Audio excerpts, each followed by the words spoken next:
Okay, so these are additional examples to help you with IP 15.6 and 15.7. Sorry, these were not included in the original video, but here it is what you're looking at.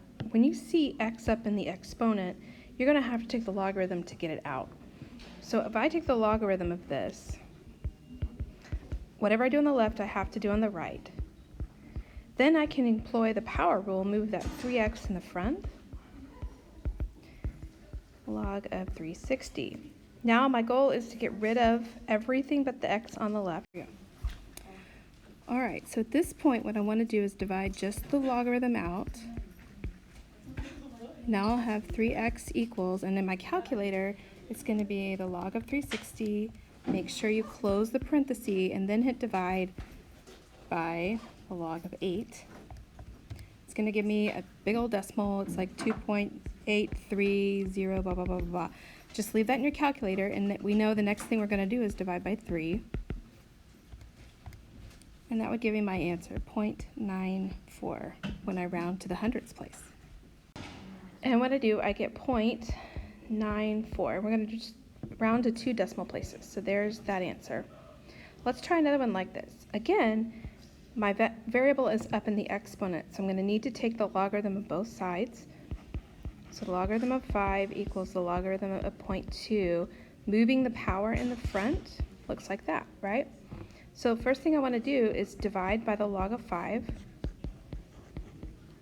So I have negative t over 2 equals whatever my calculator says. So 0.2 log of 0.2. So make sure when your calculator is going to open a parenthesis, make sure to close it before you hit divide.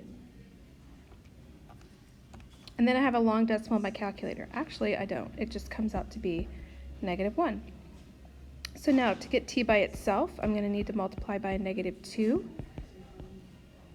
So that means t equals 2. All right, let's look at the next one. Again, x is up in the exponent. Notice the base here is an e. So that's going to make us use the natural log. So I'm going to take...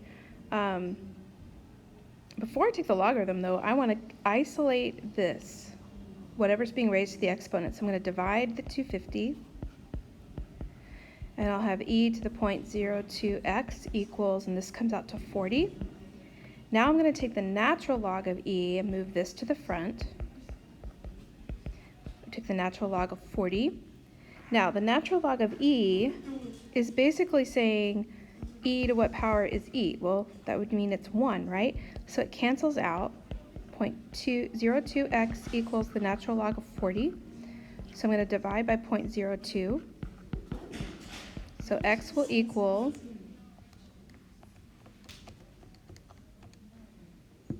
$184.44. All right, last little example. X again is up in the exponent. We got a lot of things going on. We got something being multiplied and subtracted. So I'm going to move this over first. Move that over. I'm going to add 13. So this is 113. Now before I do any logarithm stuff, I'm going to isolate what's being raised to the power.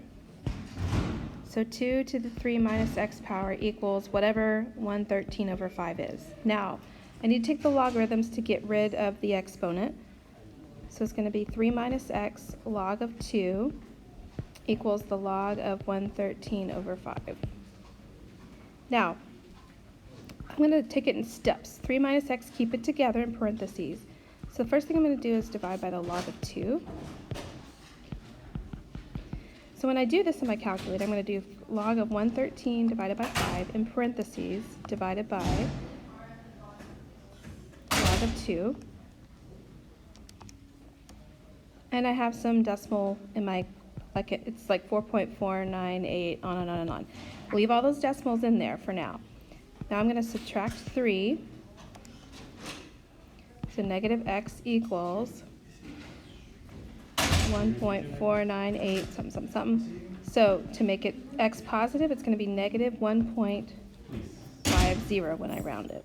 All right, that's my answer. I hope this helps you understand your steps, and I will see you in class.